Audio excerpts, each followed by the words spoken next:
aproveitando que você está de pé, vamos ler o versículo da palavra de Deus em Apocalipse capítulo 3.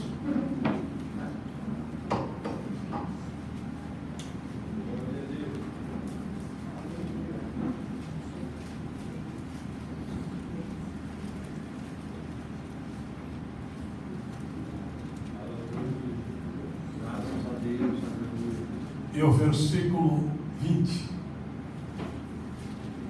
Vamos achar Apocalipse 3, 20.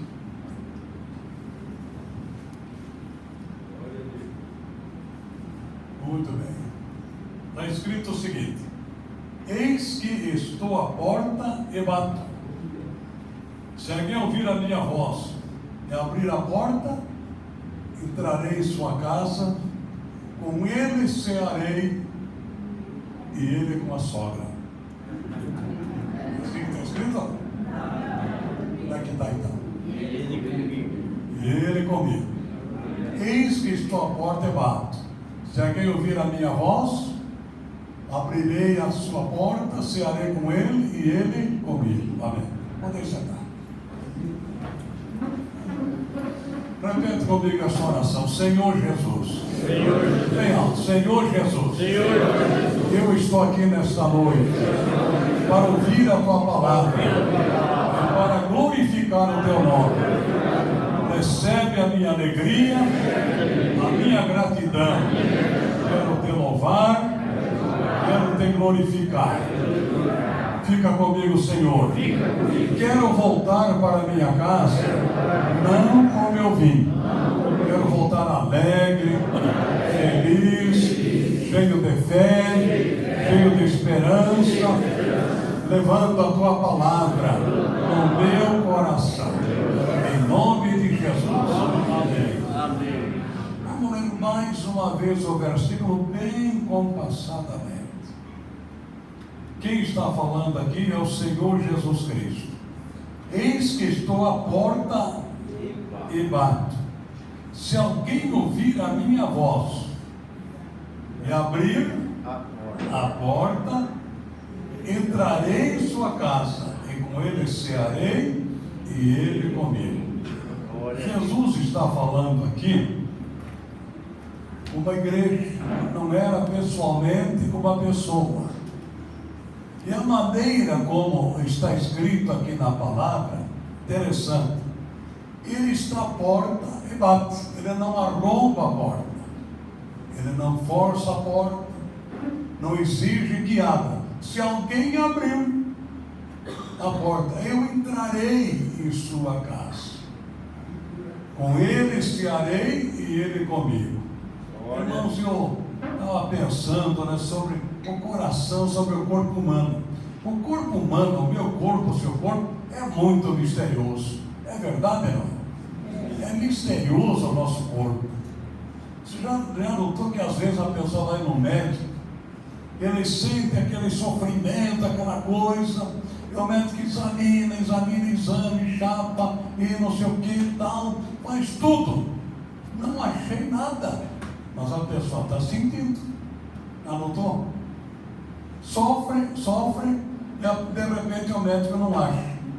Outra coisa, a gente pode viver sem um braço, mas não pode viver sem o coração. Pode viver sem uma perna, mas não pode viver sem o coração.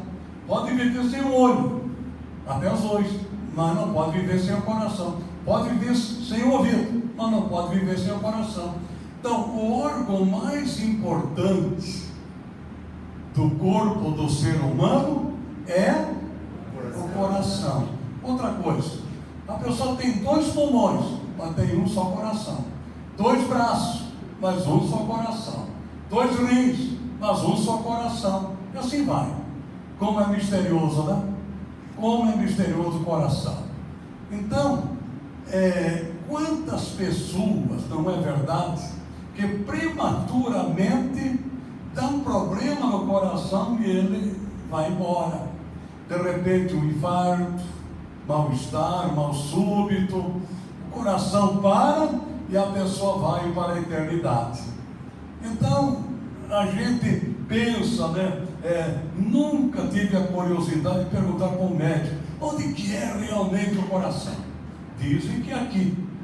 Você põe a mão aqui, tem uma coisinha batendo aí. Tum, tum, tum, tum, tum. Você vai tirar muitas vezes, né? Medir a pressão, o aparelho moderno, você vê quantas batidas o teu coração está batendo e vê como está a tua pressão. Não é verdade? E se de repente o seu coração está batendo 58, 40, meu Deus, é para bater de 60 para frente, ele está 50, 40, será que ele vai parar? Então é bom falar com ele, cuida aí rapaz, vai batendo direitinho aí, não é? Então é misterioso. Então, a campanha que estava lendo aqui, ó, diz aqui, ó, das feridas abertas às cicatrizes de esperança. Então, onde é que a pessoa, né? Ele guarda a mágoa, ele guarda o rancor, ele guarda o sentimento, dizem que é no coração, né? Não poderia ser na cabeça, mas a cabeça desce para o coração. Não desce para o estômago, nem para os rins, mas desce para o coração. Então, isto quer dizer o seguinte, irmãos, nós devemos cuidar do nosso coração, não é verdade?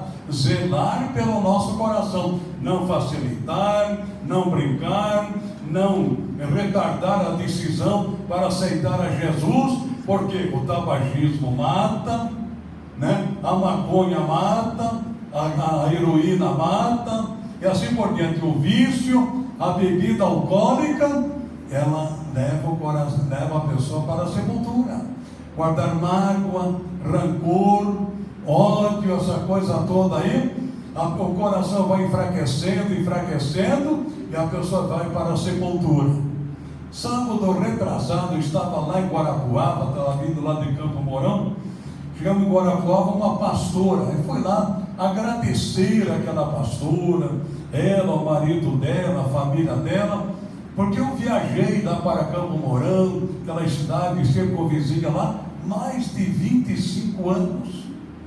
E a minha parada, eu estava cansado, né, com fome, então eu chegava na casa da pastora, chegava lá, ela me alimentava, cuidava de mim, ficava lá, aquela coisa toda. Como eu terminei o trabalho em Campo Mourão, senti a obrigação de chegar lá e agradecer aquela pastora, que está bem idosa também, marido dela bem idoso também. Essa mulher, faz pouco tempo atrás, ela estava com o coração bem fraco mesmo. Aí ela veio no médico, fez os exames e tal. Existe, inventaram uma coisa agora, que leva o nome de marca-passo. Quem conhece o marca-passo? Você não usa, como é que conhece? Mas existe, né? Então, eu não sei qual é o poder que ele tem, o que existe naquela maquininha lá, que a pessoa faz uma mini cirurgia e coloca aquele aparelho ali, e essa pastora que estava agora passando mal, não estava nada bem, hoje está 100% normal. E aquele aparelho ajuda o coração a funcionar pelo menos mais alguns anos, retardando a partida da pessoa. Então, irmãos, guarda bem o teu coração, guarda bem, zela pelo teu coração, ore a Deus, peça a Deus que o teu coração esteja cheio de paz, amém? Cheio de alegria. Coração alegre aformoseia o rosto, não é verdade? Então nós temos que manter o nosso coração 100% normal. Esta igreja, só Deus sabe o que acontecia nesta igreja. E de repente, aqui diz a palavra de Deus, né, que o Senhor chega ali e bate, pedindo entrada. Se a igreja abrisse a porta, as coisas iam mudar dentro daquela igreja. Problemas iam ser resolvidos, cicatrizes iam desaparecer, a paz ia reinar naquela igreja, a bênção estaria naquela igreja. Mas se a igreja não quisesse abrir a porta, não abrisse a porta, continuaria com aquele sofrimento, aquelas lutas e aquelas dificuldades. Por isso, meus amados irmãos, nós devemos abrir o nosso coração para Deus. Quando a gente vai buscar a Deus, vai orar, vai estudar a palavra, vai meditar, você deve dar toda a liberdade ao Espírito Santo para Ele tomar conta do teu coração. Amém? Deixar que a bênção, a paz reina no teu coração. Irmãos, tem uma passagem bíblica interessante na palavra de Deus. Está no Salmo 51, versículo 10, versículo 11.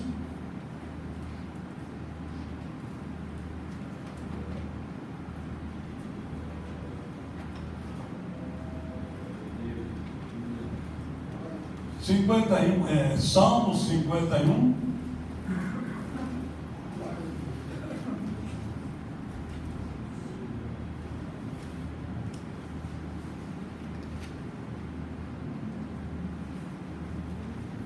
Salmo 51, versículo 10, 11 e 12. Diz assim: não me lances fora da tua presença, e não retires de mim o teu Espírito Santo. Torna a dar-me a alegria da tua salvação, e sustém-me com o espírito voluntário. Amém? Vou repetir. Cria em mim, ó Deus, um coração puro, e renova em mim um espírito reto. Não me lances fora da tua presença, e não retires de mim o teu Espírito Santo. Torna a dar-me a alegria da tua salvação, e sustém-me com o espírito voluntário.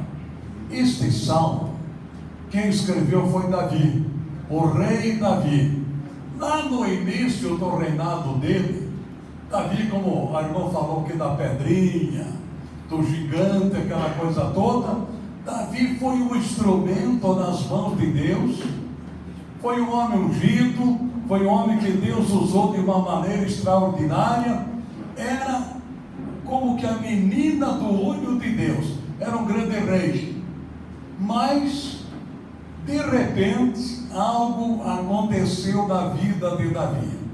Talvez lembrando das conquistas, lembrando das experiências, lembrando do que Deus tinha feito na vida dele, talvez houve um certo descuido, uma certa negligência, ele talvez não vigiou, não procurou buscar a Deus, e de repente, interessante o que acontece, né?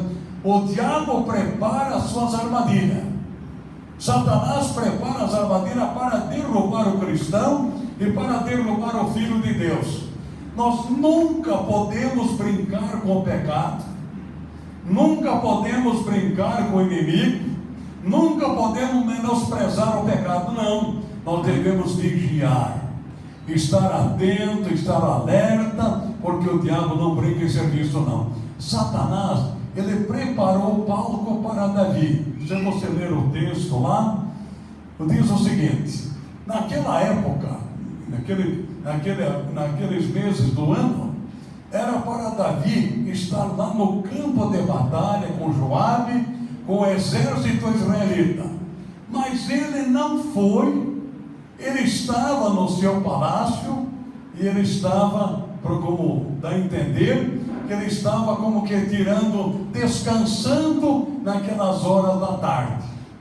E ele levanta da sua cama, né? Ali foi dar um passeio, ali no terraço, naquela área ou naquele corredor. Ele estava passeando ali, tinha levantado da cama e não estava no campo de batalha. E tinha uma mulher chamada Batseba, e pelo que a Bíblia ensina, era uma mulher que tinha um corpo lindo, muito bem preparado, formado, mulher bonita, e ela descuidou-se, estava tomando banho meio à vontade. Talvez não tinha chuveiro como hoje, né? Você entra, fecha a porta, passa passa a chave ali, ou fecha a janela, aquela coisa toda. Ele estava tomando banho, tranquilo, sossegado. Jamais, talvez, esperava ela que o rei ia passar por ali naquela hora. E o rei, passeando ali, olhou para aquela mulher. Admirar, achar bonita, é bom, é agradável, porque foi Deus que criou aquele corpo, mas não cobiçar. E ele talvez olhou uma vez, era para tirar os olhos, continuar a caminhada dele. Não, tenho minhas mulheres, tenho meus compromissos, tenho minhas responsabilidades. Ele continuou olhando, 1, 2, 3, e de repente a carne falou mais alto do que a razão, mais alto do que o espírito, e ele cobiçou aquela mulher.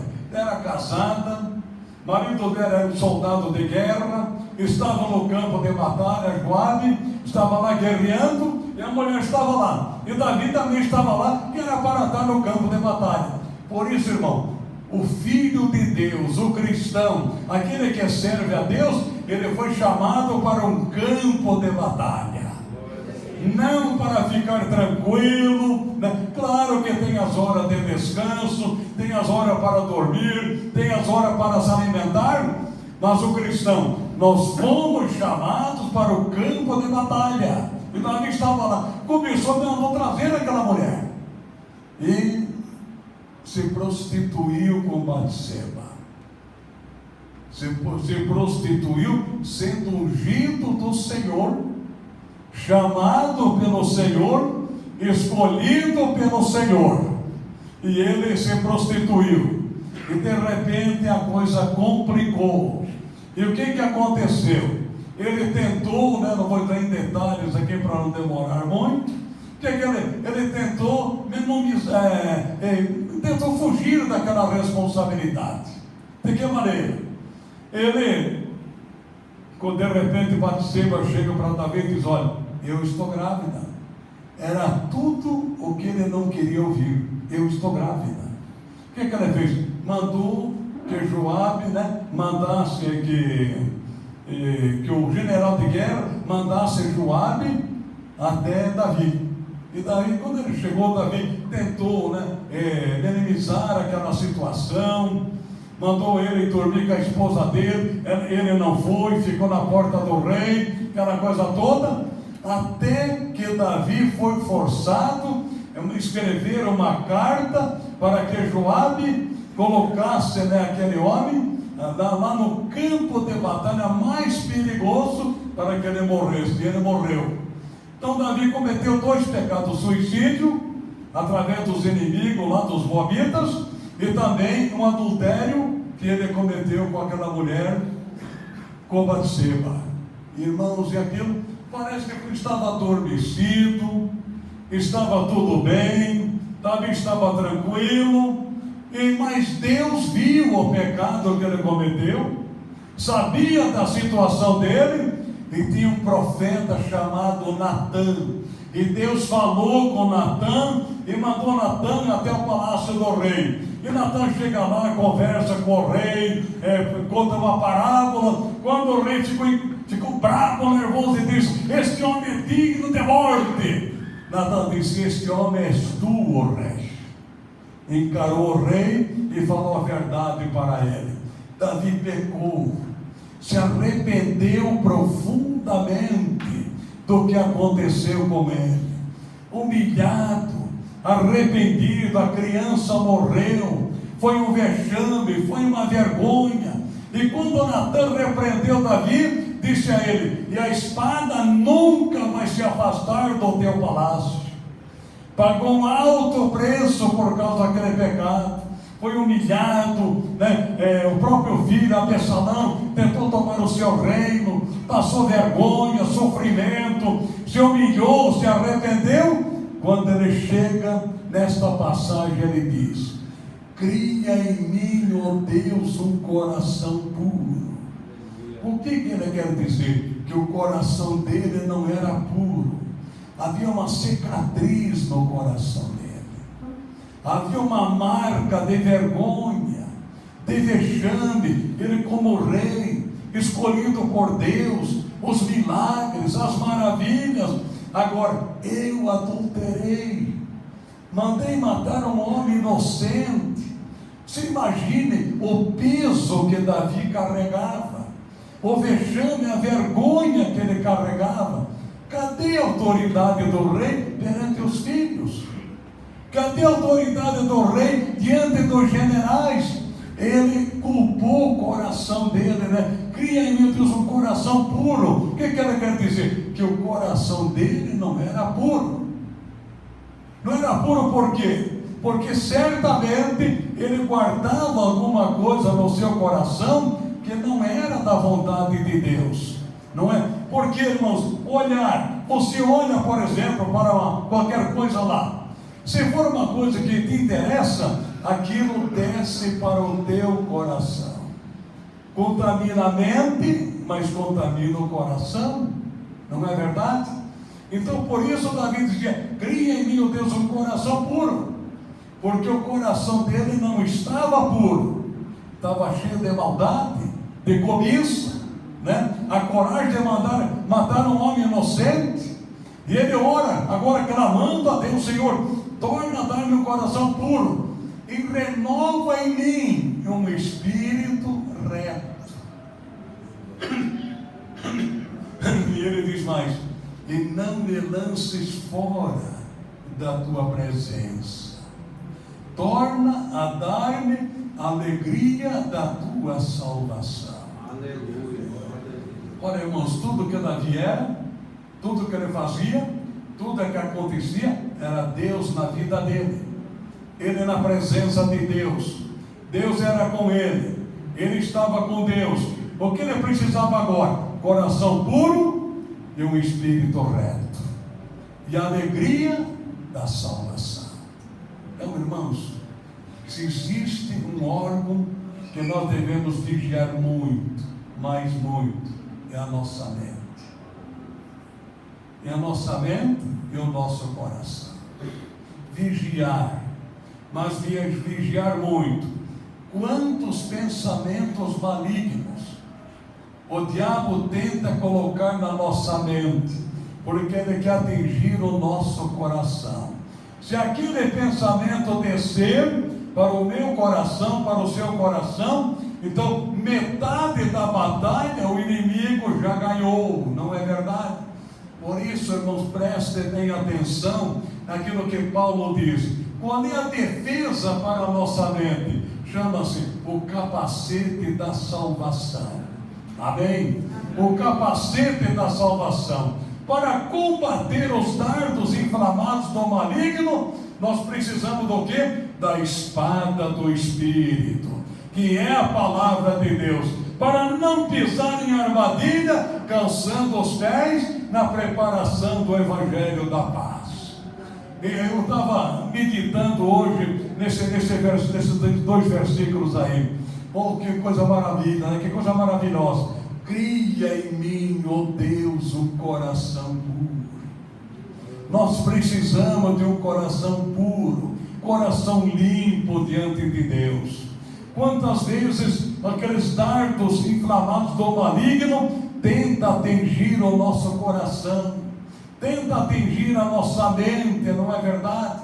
Porque da mente desce o coração. Então nós devemos fazer uma oração todos os dias: Senhor, santifica o meu corpo, santifica a minha mente, santifica a minha alma e santifica o meu espírito. Porque o nosso corpo, ele tem um órgão extraordinário que comanda, né? É da cabeça que vem os comandos.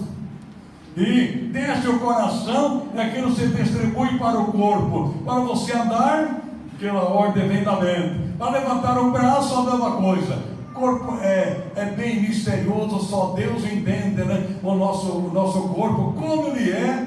E quando ele tem alguma coisa errada, né? De repente a coisa complica. Então ore nas tuas orações: Senhor, eu não quero guardar mágoa no meu coração. Não quero feridas na minha alma.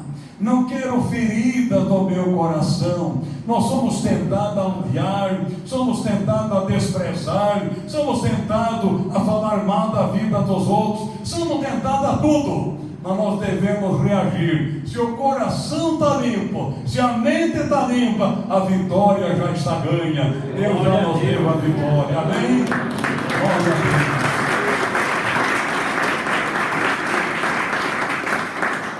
Agora o texto da campanha aí, dá uma olhadinha lá em Ezequiel, né? 36, 26.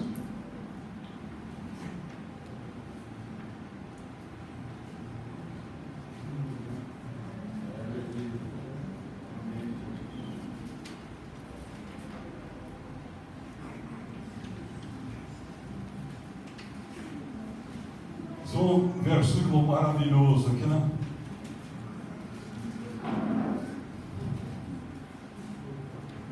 Ezequiel 36, 26.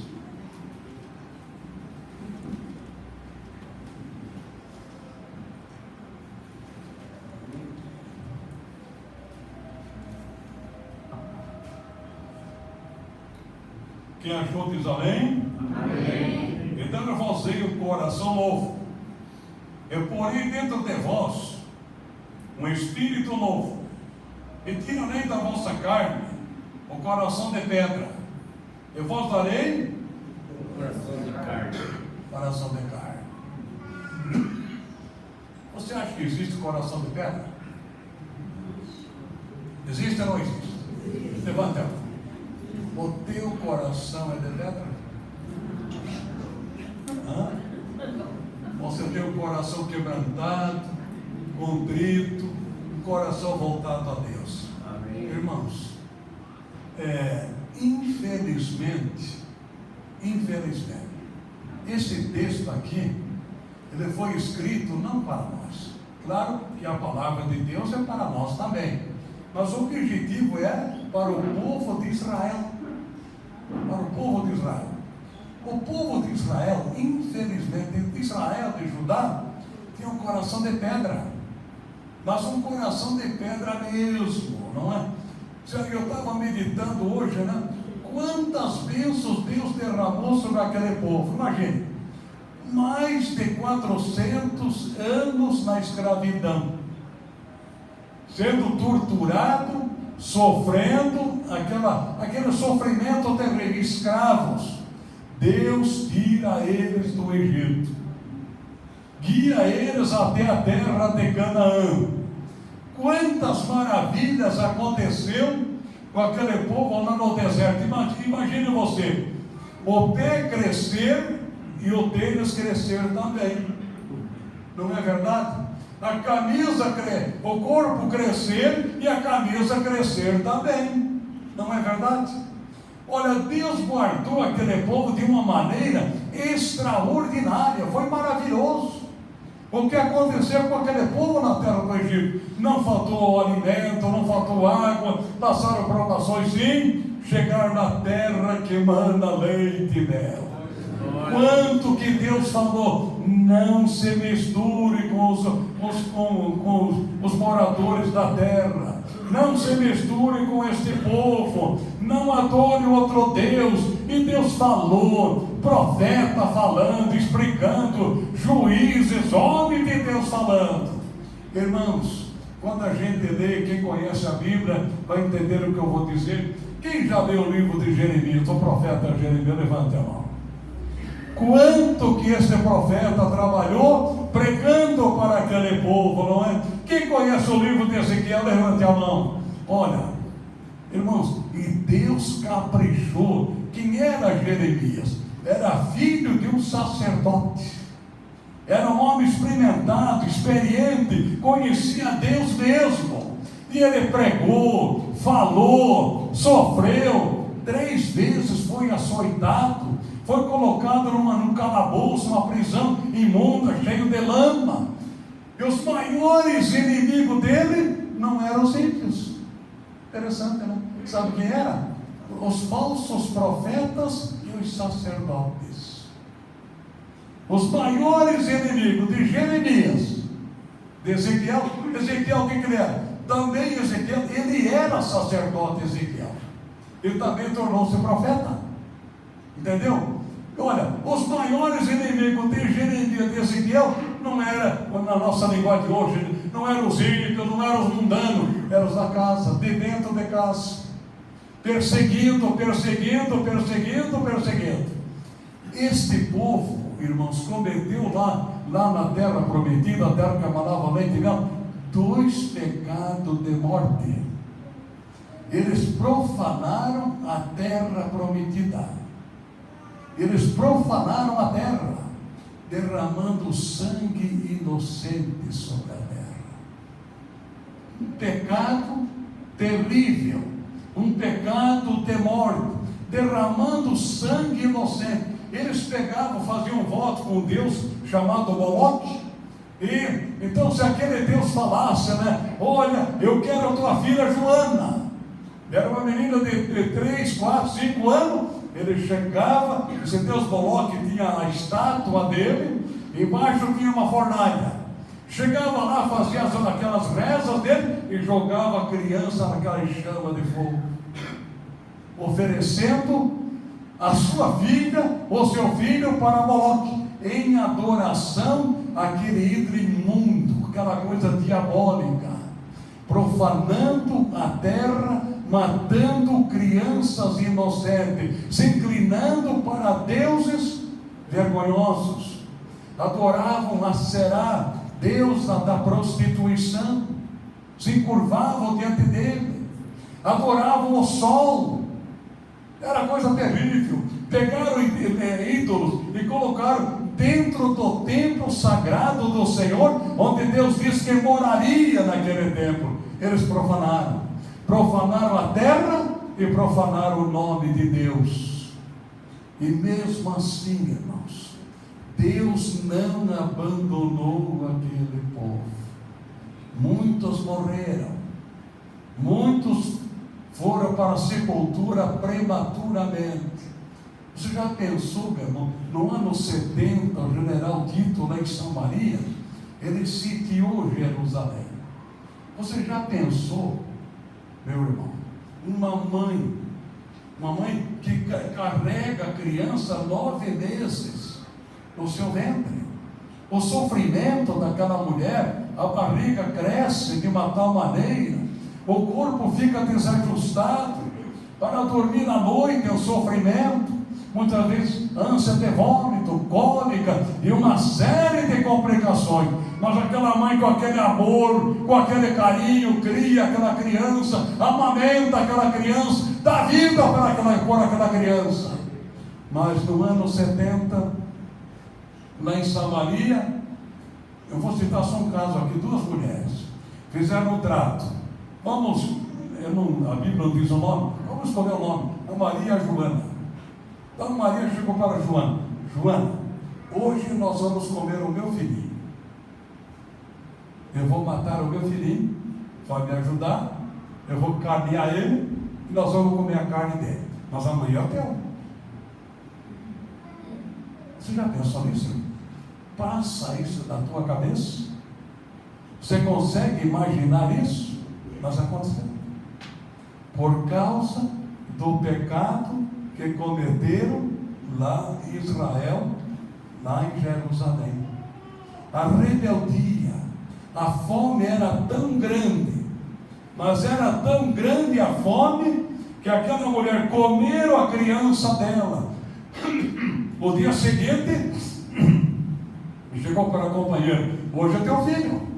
E aquela outra não quis dar o filho. Ela foi reclamar para o rei. Que aquela mulher, ela prometeu, não estava cumprindo agora.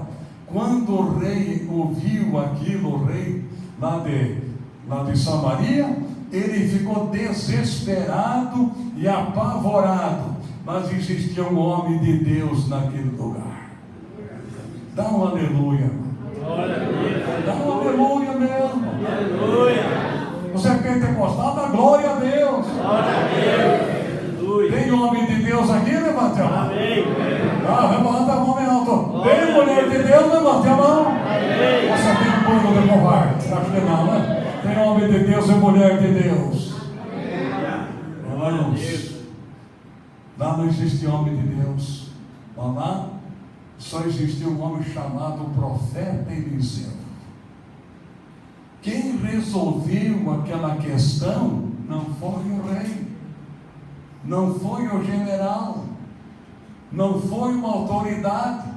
Foram lá, o rei queria matar Eliseu. Faz de conta que Eliseu era culpado, porque ele profetizou a verdade, ele falou a verdade. Então vamos calar Eliseu, vamos matar Eliseu. Mas no homem de Deus ninguém toca. Se Deus permitir, disse não, ninguém toca. Eliseu profetizou, e no dia seguinte aconteceu um milagre. Houve abundância, houve fartura. Deus resolveu aquela questão. Mas veja a dureza de coração. Agora, Deus, por que chegou nesse estágio? Por que chegou nesta situação? Porque eles pecaram e não se arrependeram. Deus esperava o arrependimento ali daquelas autoridades religiosas. Deus esperava que eles viessem se humilhar, se arrepender. Nós pecamos de adorar o sol, pecamos de adorar a Será, pecamos de adorar Moloque, pecamos por isso, mas aquilo contaminamos a terra, matamos gente inocente. Se humilhasse, clamasse, orasse, pedisse, Deus é misericordioso. Aleluia. Diz amém, irmão? Amém. Se não fosse, você não estaria aqui, nem eu estaria aqui. É a misericórdia de Deus. Amém? Se ele se arrependesse, se humilhasse, Deus ia perdoar, não chegaria aos extremos como chegou. Se você ler logo depois o capítulo 37 de Ezequiel, o exemplo que Deus dá para aquele povo, ali aquele monte de ossos, né? Os ossos secos, a visão do vale de ossos secos. Então ali havia num certo lugar ali, mas uma multidão de ossos secos. Ossos secos, era isso que estava lá. E Deus, quem era aquele vale de ossos secos? Era o povo de Israel, que estava morto, espiritualmente estava morto. Quanto cristão hoje, infelizmente morto, espiritualmente morto, tem ou não tem? Levante a mãozinha.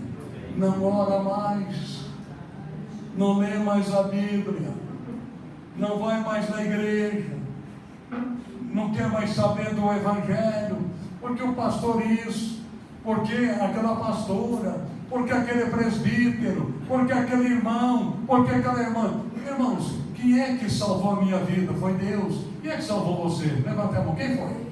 Deus. Foi a quarta igreja? Não. Quem foi? Deus. Quem é que te escolheu, te chamou, te abençoou, e você é feliz, e você tem um lar, tem uma família? Quem foi? Deus. Então a Bíblia ensina aos Hebreus capítulo 12, no versículo 1 diz que nós devemos lembrar sempre o capítulo 11 apresenta uma lista dos grandes heróis da fé. Nós, pois, estamos rodeados de uma tão grande nuvem de testemunha, que é o capítulo 11 aos Hebreus.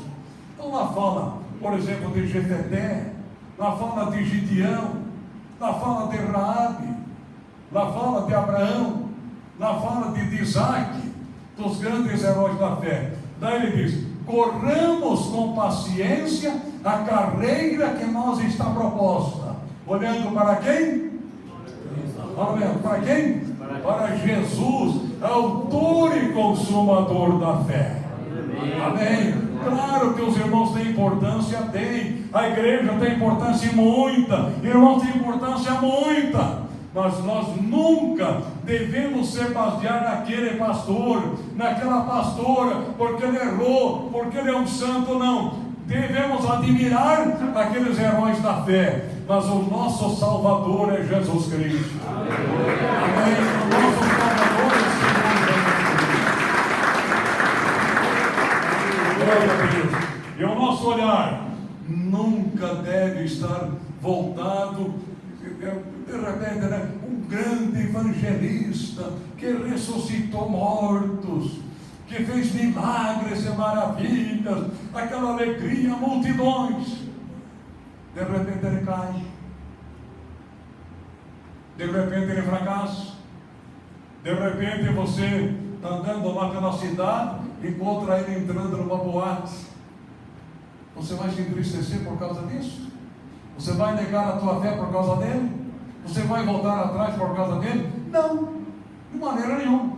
Nós devemos orar por ele, ter compaixão dele, porque ele pode ser um grande homem, uma grande mulher. Deus pode usar ele ou ela para ressuscitar mortos, para fazer milagres e maravilhas, mas é um ser humano. Ele é um ser humano, sujeito à fraqueza, sujeito à mentira, sujeito ao adultério, sujeito a cair, sujeito a fracassar. Mas Jesus nunca fracassou. Glória a Deus. Nunca voltou atrás. Ninguém pode apontar nada na pessoa bendita do Senhor Jesus. Jesus, ele era 100% homem, mas 100% Deus. Nunca falhou, foi até a cruz, ressuscitou, está vivo para todo sempre. Ele foi fiel até a morte. Amém? Então, quem é o nosso exemplo? É o Senhor Jesus Cristo. Amém? Nós devemos se basear em quem? Na pessoa bendita do Senhor Jesus. Nunca se escandalizar por causa de um homem, por causa de um pastor, de um obreiro, não. É o que aconteceu com aquele povo. Então Deus disse: olha, chamou Ezequiel e mostrou para Ezequiel aquele vale de ossos secos. Interessante, né? E aqueles ossos secos eram o povo de Israel, que estava morto, espiritualmente estava morto, totalmente morto. Aí Deus fez uma pergunta para Ezequiel: será, eu vou falar nas minhas palavras aqui, será que eles podem viver? Era difícil para Ezequiel, né? Será que esse vale de ossos secos pode viver? Era o povo de Israel que estava lá. Mas Ezequiel, um homem experiente, homem de Deus, sim, pode. Então, Ezequiel, fala com eles, para que se juntem ossos com ossos, braço no seu lugar, cabeça no seu lugar, cada membro. E ele, né? É ele que tinha que falar, não era Deus. Deus mandou ele falar. E Ezequiel falou, né? Nas palavras dele lá, eu imagino: ossos, se juntem agora. E começou aquele barulhão no vale de ossos secos. E barulho estava para cá, para lá, tal. E de repente Ezequiel olhou aquele bando de defuntos. Os ossos juntados, perna, cabeça no lugar, braço no lugar, tudo no lugar, mas estavam mortos. Esqueleto humano, sem pele. É duro ser um profeta, né? Não é verdade? Já pensou a experiência de Ezequiel? Olha, se algum de vocês tiver coragem, talvez você fale antes do que eu, chegará ao céu antes do que eu. Dá uma procurada no Ezequiel, a ver se encontra ele lá. Então, no tanto de Agostinho lá embaixo, falou de você. Ele pergunta para Ezequiel: foi fácil você mandar os ossos se juntarem? E você olhar e ver aquele bando de esqueleto? Aí Deus disse: agora mande os nervos, cada nervo ir no seu lugar, e a pele também. E ele falou: nervos, volta para o seu lugar, pele, cobre esses esqueletos aí. E de repente ele olhou, multidões e multidões de defuntos. Ezequiel só olhava. Não acontece muitas coisas, meu irmão, na tua vida que você não entende? Levanta a mãozinha. Tá? Levanta a mão bem alto. Já não aconteceu coisas que você olhou, mas eu não entendo. Não é para você entender mesmo. Você olha, mas por que aconteceu? Não sei, só Deus sabe. Muitas vezes uma criança linda, inocente, cheia de vida, De repente aquela criança dá mal-estar na criança, leva para o hospital, e o médico faz os exames, chapa aquela coisa toda lá, diz: olha, não tem o que fazer para esta criança. Aí a mente começa a viajar, né? Será que o pai pegou? Será que a mãe pegou? Por quê? Qual é a razão? Qual é o motivo? Por que eu estou passando isso? Por que acontece aquilo tal? Irmãos, a resposta só Deus tem. Diz amém, irmão? Amém. Amém. Amém. Só Deus tem. Ezequiel não entendia nada. É o povo de Israel que está aí, mas estão mortos. Agora estavam lá e de repente faltava o espírito de vida. Então deixa eu fazer uma pergunta: foi Deus que mandou vir o espírito ou foi Ezequiel? Fala bem alto. Hã? Então aquele fica de pé e diga o que você pensa.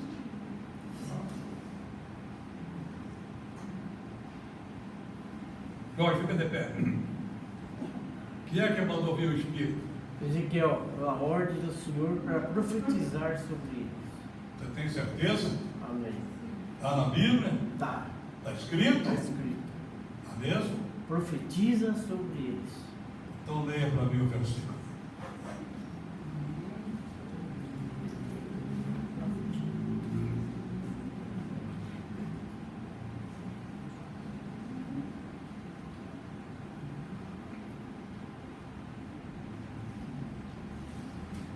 Estou brincando, está escrito sim, eu sei que está escrito. Pode deixar. Ezequiel deu a ordem para que o espírito de vida viesse sobre eles. E o que aconteceu? Levantou um grande exército, o exército de Israel. Quer dizer, Deus estava tirando deles o coração de pedra e dando o coração de carne. O espírito que veio sobre ele era o espírito de vida. Ele recebeu o espírito dele, que era natural, e também o espírito de Deus veio sobre ele e trouxe vida.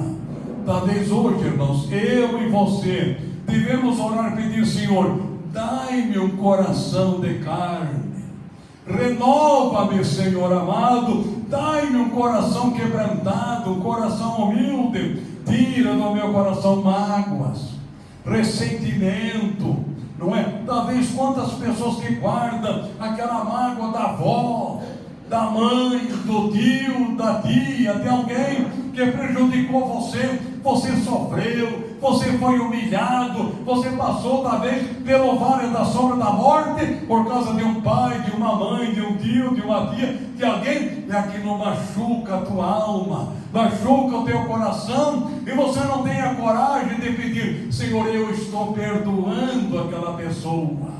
Não queiram mais guardar mágoa nem rancor. Você pedir perdão para aquela pessoa, chegar a ele, a ela, pedir perdão. É isso que Deus espera de mim, de você, para que as cicatrizes do coração desapareçam e você tenha um coração cheio de paz, cheio de alegria. A Bíblia ensina, né, irmãos, a vingança ela vem de Deus. Não sou eu que devo me vingar, nem você, seja o que for, mas a vingança vem de Deus. Entrega nas mãos de Deus, viva feliz, viva alegre, coração alegre, vida feliz, vida abençoada, vida cheia de vitória. Então Deus deu um exemplo para Ezequiel, dizendo: eles estão mortos, mas eles podem viver.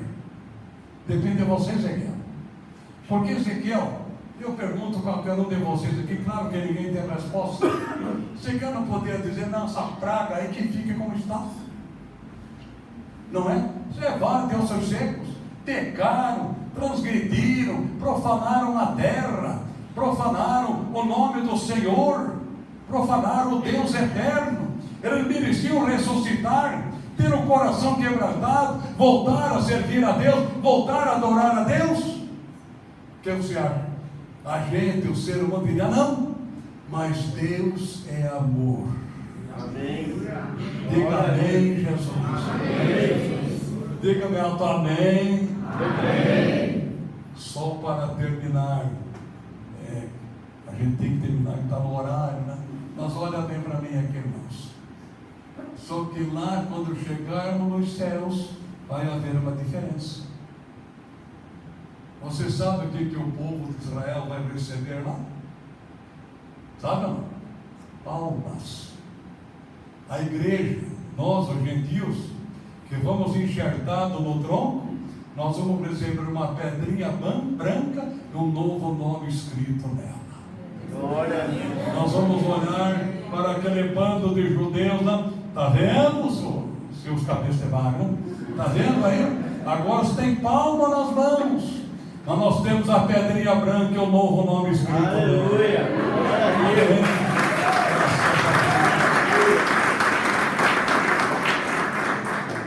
Claro que isso não vai acontecer nada no céu, né?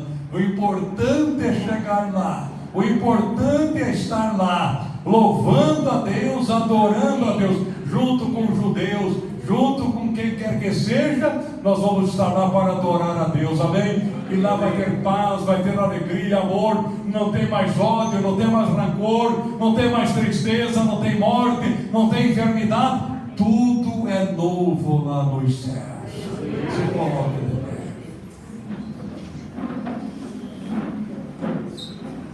Olhe para o teu irmão e diga assim: irmão, você vai chegar lá?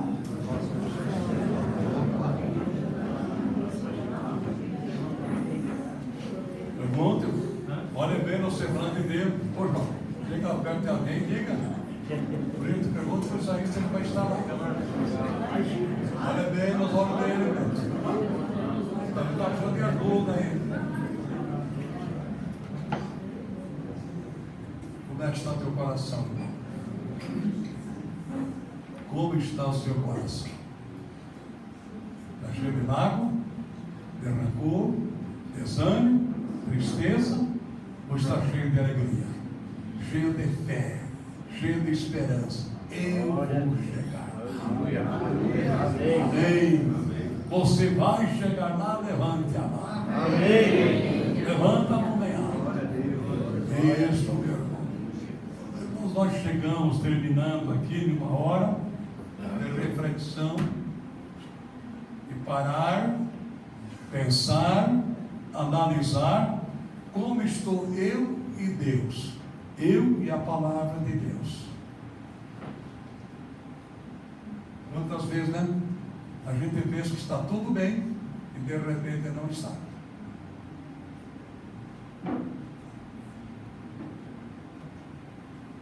Isso aconteceu comigo alguns anos atrás. Estava orando, tempo de oração, e de repente me veio na mente, né?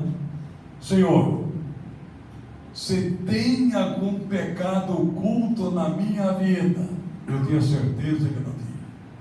Se tem alguma coisa errada na minha vida, e eu tinha certeza que eu não tinha. E orando, Senhor, você tem, me revela. Você tem, me revela e tal. E de repente Deus me revelou que tinha. E eu tive que acertar com Deus. Entendeu?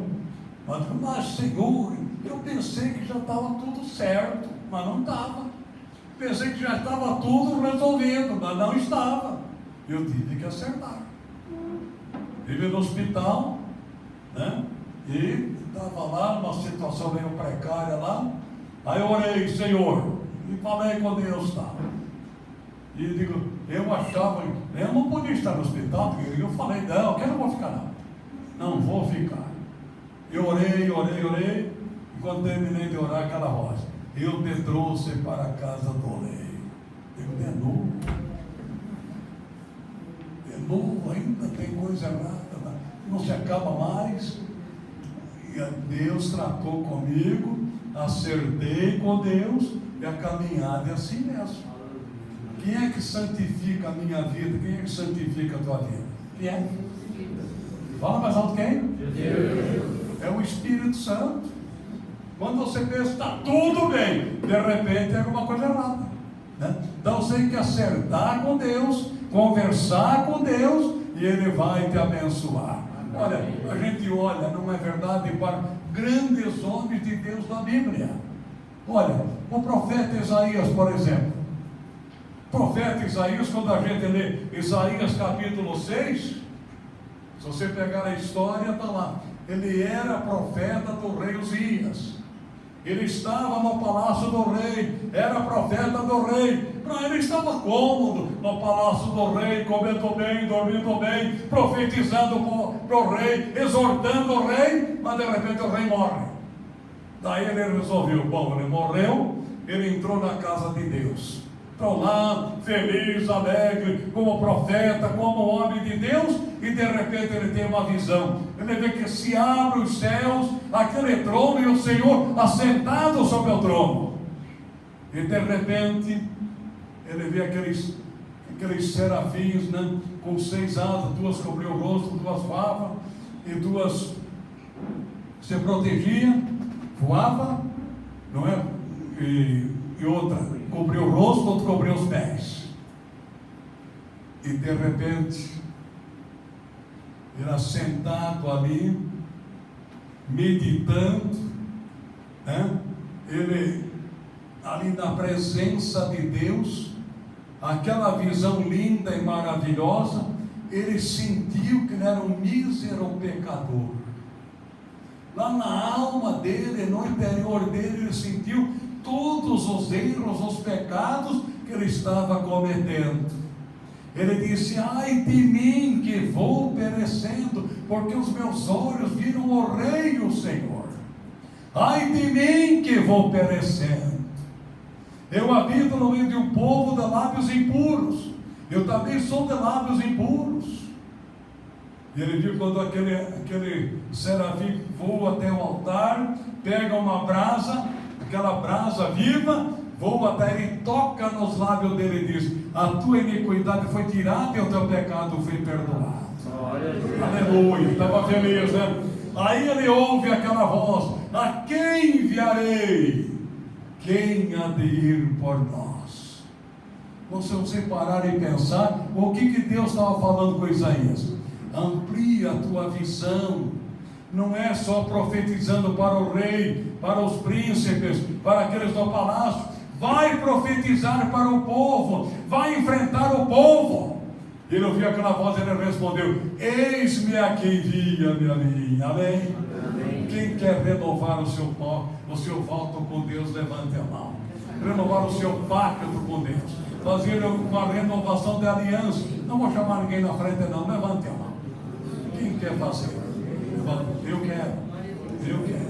quero renovar o meu pacto, quero renovar o meu voto com Deus. Levanta a mão bem alto, comece a orar. Vai dizendo: Senhor, renova-me. Estou arrependido, humilhado. Vai orando.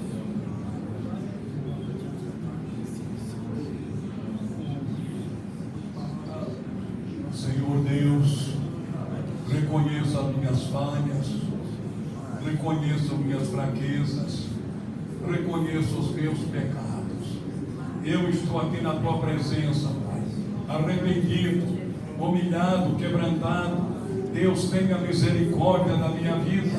Perdoa-me, Senhor, onde eu errei, seja por palavras, seja por obras, seja por gesto, onde eu pequei, onde eu errei. Senhor, renova-me, me perdoa, purifica, santifica o meu corpo, a minha mente, a minha alma, o meu espírito. Dai-me o perdão, renova-me, Senhor, renova-me, dai-me o perdão, a salvação. Abençoe o teu povo, abençoe a tua igreja, Pai, em nome de Jesus. Amém, amém. Toda a igreja diz amém. Amém. Pode acender.